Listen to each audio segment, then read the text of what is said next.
Hey guys, it's Fida and today we're going to be making creme brulee, a very delicious dessert recipe which has a nice brown caramelization on top.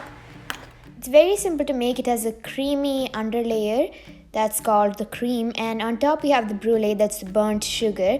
It's very simple to make, very few ingredients, and it's a perfect dessert recipe. Without any further ado, let's get on to making it. First we'll begin by making the cream. For that, here I've taken eggs. We're going to be separating the yolks from the whites.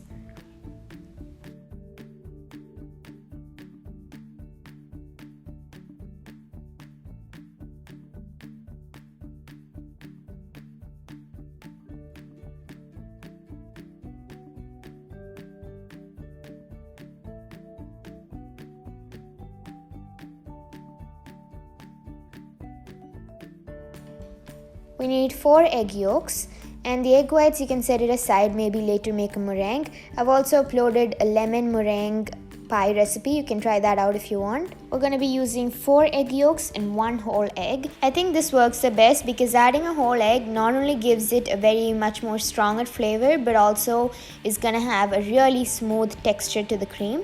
Then I'm adding in some vanilla powder. If you don't have vanilla powder, you can use vanilla extract. Then add in the sugar. Now mix all of this together. You need to beat it until there aren't large granules of the sugar in the egg. The sugar should just basically start dissolving. Next, here I've taken cream. It's about 650 milliliters of cream. This is heavy whipping cream. Do not use milk or full fat milk, low fat milk, none of that works. Only heavy whipping cream. The whipping cream is what is going to give the cream a really smooth and creamy texture, so do not use milk. Now pour that into a saucepan and start heating the cream up. You don't want the whipping cream to come to a boil, but you also want it to be really nice and hot. So as soon as you see tiny bubbles coming at the ends, you can off it right away and slowly pour the cream into the egg mixture. The cream should be poured right away, right when it is hot. And slowly keep mixing it. If you pour all of the cream all at once, then the eggs are going to start cooking and it's not going to be creamy as well. So slowly pour it and continue mixing.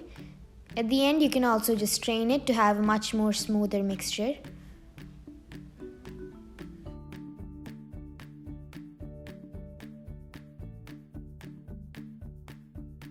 Now you can pour this into your serving bowl.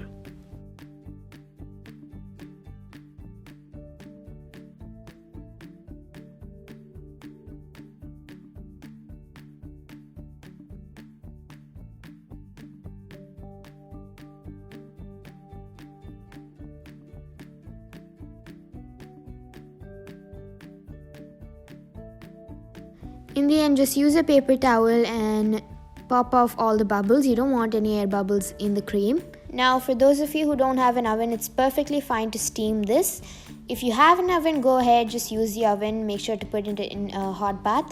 But if you don't have an oven, you can just steam it too. And if you're steaming it, you need to make sure to cover it with foil paper. If you don't, then all the water droplets are going to fall into your cream and it's not going to be good. Now I'm going to be keeping these 3 bowls for steaming. Set up the steamer like you normally would.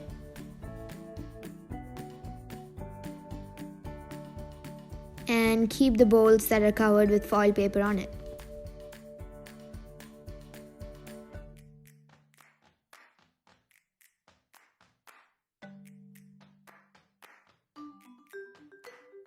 Now close the lid and steam it for around 25 to 30 minutes. The next batch, I'm going to be keeping it in the oven. Both are going to come totally fine, even the steamer. So when you're keeping it in the oven, make sure to put it in a hot bath. Unlike keeping it in the steamer, you don't have to cover it with foil paper, just directly keep it in.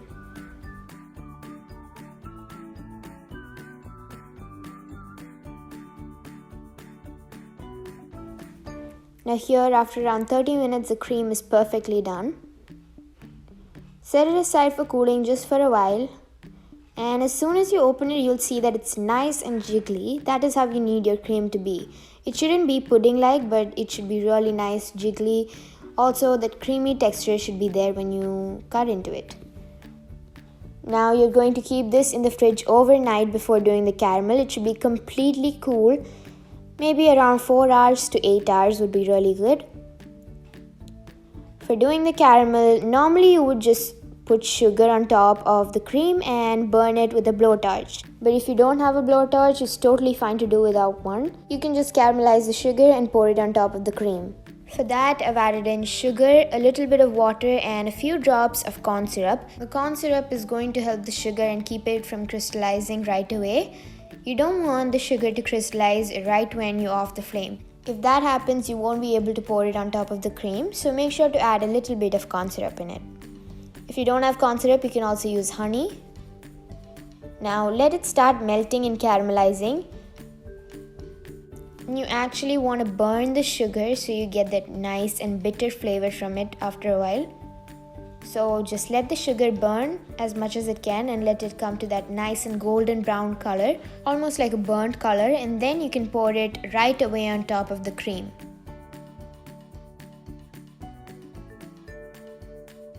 You can just pour it towards the sides and start spreading it all the way towards the ends.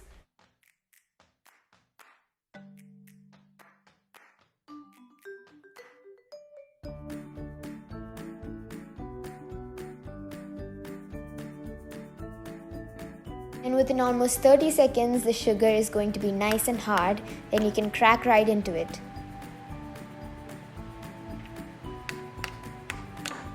So I hope you enjoyed this video. If you did, please don't forget to like, share and subscribe. Also ring that notification bell so that you get notifications every time I post a new video.